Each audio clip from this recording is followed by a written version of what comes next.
I want to know who motherfucking representing it here tonight.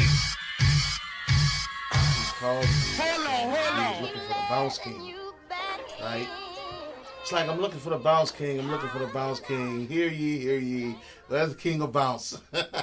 So I was like, what's up, man? What's happening? What's going on? He was like, hey, man, Drake is looking for a bounce. Well, he's doing a bounce record, and he's looking for the authenticity. He wants to add the authenticity to the record. He don't want to sample nothing. He wants you to help bring it to that level, bring it to that next bounce level. You know what I'm saying? I'm like, okay, whatever. You know what I'm saying? This is Drake. Whatever. I'm down. I'm with it.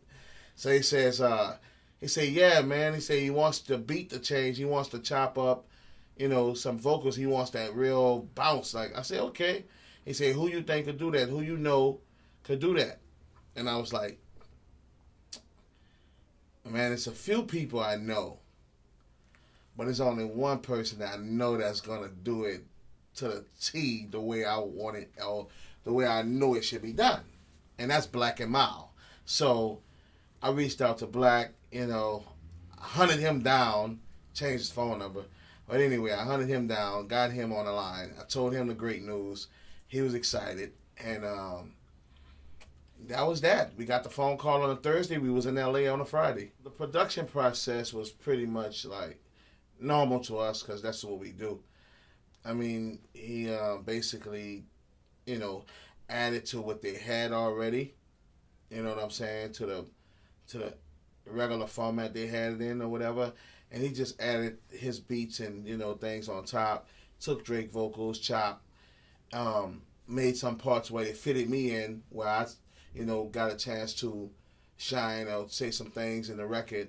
And that's the version everybody's going to hear when we get ready to release the remix. But that's like the regular record. It's like, he chopped him up and, we said some things on there. And, that was pretty much normal, like we normally do it.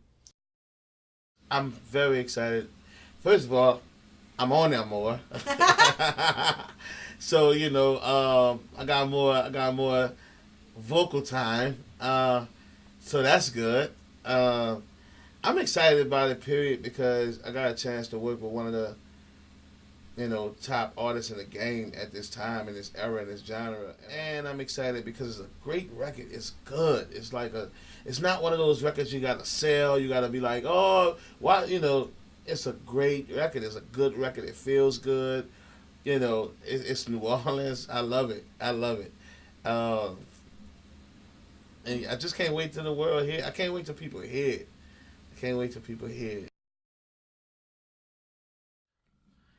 As a musician, I feel like you could be as creative as you want to be as a musician, point blank, period. Because it's all about your vision and where you want to take your vision. And if you get inspired by New Orleans bounce or, Jamaican wine dance, or you get inspired by, Florida's, or Washington, D.C., go, who's to say, you know what I'm saying? Like, you can't get inspired by that. Like, where's that rule? You know what I'm saying? There's no rule for that. So, I don't get when people say that. I do get it. Don't get me wrong. I'm sorry. Back that up. I do get it about Culture Vulture. I do understand that. But I don't think Drake in this particular, situation that applies. Because, again, he's been inspired by New Orleans. Like, if, he got a few records back, on a few prior, previous tracks, he kind of tapped into the New Orleans, sound. Also, with that being said, it's like he wouldn't have reached out to New Orleans artists and really, like, put them on, did some fair business, publishing and all that, prints and all that. So it's like, you got Culture Vultures out there, but in this case, I don't think Drake, he got us involved. We doing some fair, square business, and that's just what it is. For him to recognize bounce is a big, huge, like, oh my God, to me. You know what I'm saying? Like, man, it's like this dude is like the Michael Jackson of hip hop, and I don't stroke nobody's ego, but it is what it is. And for him to recognize New Orleans bounce and to reach out to the real, artist that represents that genre of music, bounce music, it's big to me. So I'm excited for that part as well. Would we have liked to see more? Of course. Just like I tell anybody, like, they have a lot of people come to New Orleans and take a little bit of, they take an ingredient from here, take ingredients from there. They, and they go back to their city or their state or wherever they from and put their own music together and make a whole bunch of music, get a whole bunch, a lot of shows, money off shows or whatever. But they'll never put the New Orleans artists on that they got it from or who they was inspired by. I mean, like, video, that means a lot. You know what I'm saying? When you actually putting that artist on a video, you're giving that artist a look. You're giving that artist a platform and a chance to really make a career out of that or a situation out of that beyond y'all situation without you. So that's, that plays a big part. You know what I'm saying? I think we've been the victims. We always get cultured, vultured. I like that. Cultured, vultured. We always get attacked by the big dogs. I mean, we are a unique city. We are a beautiful city. Beautiful in spirit. Beautiful in talent. Food. We're a city that's very rich in culture. Between the food and the music. And, the second line, the Indians, the whole nine, and they don't have that a lot of places, So when you come to New Orleans, it's like a drug. It's addiction. Like, you get drawn in by it, and you get a taste of it, and then you for whatever reason, you love this place. You want to come back. You want to stay, or you want to take a piece with you. You want to, and I get it. You know what I'm saying? And who's to say, okay, you have to work with somebody here just because you came here and you got inspired, right? I get it. But my thing is this, do not blatantly throw it in our face and just not put us on. I don't get that. And if nobody speaks up for it, then it'll continuously happen. Like, it'll continue, they'll keep doing it because they keep getting away with it. They've been getting away with it. They've been doing it, a lot of big records that was out there was New Orleans inspired, and they just took it and ran with it. Like the Drop and Give Me 50 record was a dead smack in the face. And they come here and they act like they're gonna put the artist on, or they act like they're gonna do some things with the artist, but when a video comes out, there's nobody in the video from New Orleans. You know what I'm saying? So they just kind of like play with us, like, basically, like, I'm gonna come down there and use you up, and then I'm gonna go finish on, carrying on with my business. Like, we just have to, like, you know what I'm saying? Whether you want to or not, we just have to, because it's New Orleans. It's the smallest city with the biggest heart. Like, I don't, everybody is like, New Orleans, I feel like, run the world musically. I mean, they follow New Orleans when they come to music. They tap into New Orleans in some kind of way. Beyonce just came out at Coachella off of Do What You Wanna. It's big, crazy, and she used Freedia, on previous records and things of that nature, and as well as Drake, using little bits and pieces from New Orleans for his records. I just think it's cool and dope that they do that, but then also will be cool and dope is if they actually really put the artist on by let them open up for the concerts, your tour, feature them on your record, put them on a video, do something. It's not gonna hurt you. You're huge, you're enormous, you're big, you're already there. So it's not like putting this little guy or putting this little girl on is gonna hurt your career in any kind of way. You have to protect bounce. I mean, it's ours. It's for you. It's for us. For me. It's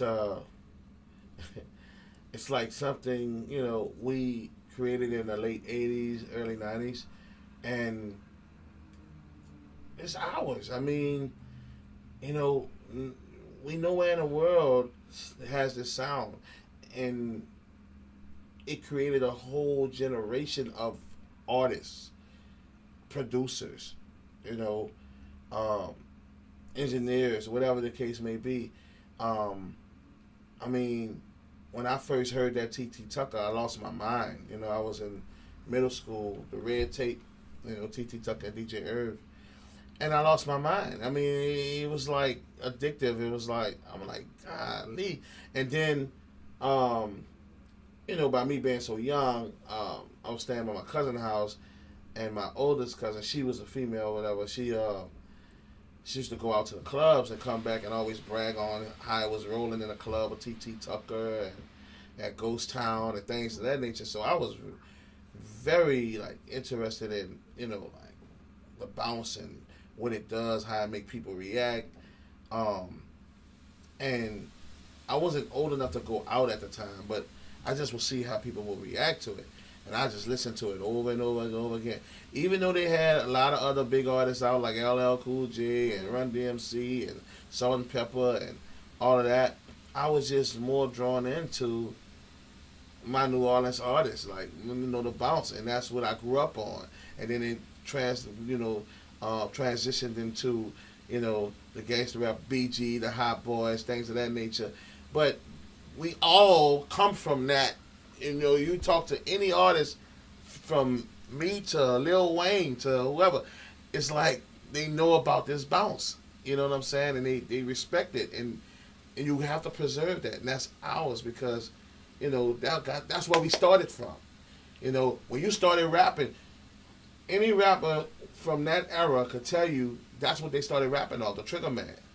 That's got their practice. That's what we got our practice on. You run the Trigger Man, you start practicing, you start writing, and you just rapping, trying to find your niche, trying to find who you is. You know what I'm saying? So,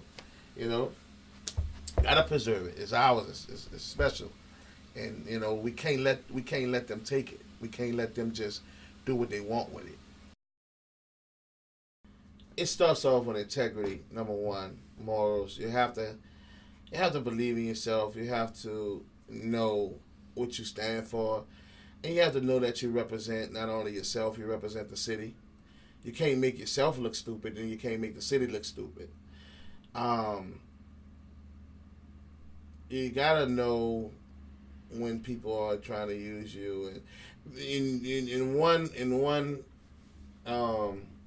big dead giveaway is when you start talking about the business. That's when you know you're getting vultured, or they really want to play fair game with you. You know what I'm saying? When you're going to talk about, okay, how we going to do this business? How we going to handle the business? I got my lawyer, And if they still like, okay, cool, whatever, then, 9 times out of 10, they want to do some fair business because they don't care. They got lawyers. They don't care. They just want to get the business done and get everything done. And 9 times out of 10, talk about the business before you do the work. Don't do the work and then talk about the business. Because you have to be clear on the business. Because people they'll come in, use you up, and then stop answering your phone calls. And then you're you just left out there, right? Trying to figure it out. And then now you got to go get a lawyer, you got to chase them down for your bread, all this craziness. And you don't want to be in that position. Before the Drake phone call, we was getting ready to release my project, or my single for my upcoming album, Don't Disturb My Grind, Real Booty Meat. So I have a single called Real Booty Meat that's going to come out, and I also have a single, again, Let Me Find Out Part 2, with Snoop Dogg and Juvie that I never really officially released. So I'm sitting on those 2 bangers. I'm waiting on the this Nice for What to do what it do. And yes, Real Booty Meat is right behind it. And we rolling. And a great thing is, was also birthed out of this situation with Drake was All Twerk No Play mixtape series, which me and Black is going to curate and we're going to produce, I'm going to make sure that we put some artists on. You know what I'm saying? Like, Volume 1 is probably going to be mostly me and Black. Volume 2 may feature Freedia. Volume 3 may feature, the Reedies and Big Chew and, different artists that's trying to get their voice heard and get out there. So we're trying to set that platform because now is the time while the telescope is on bounce. You know what I'm saying? Louisiana shit.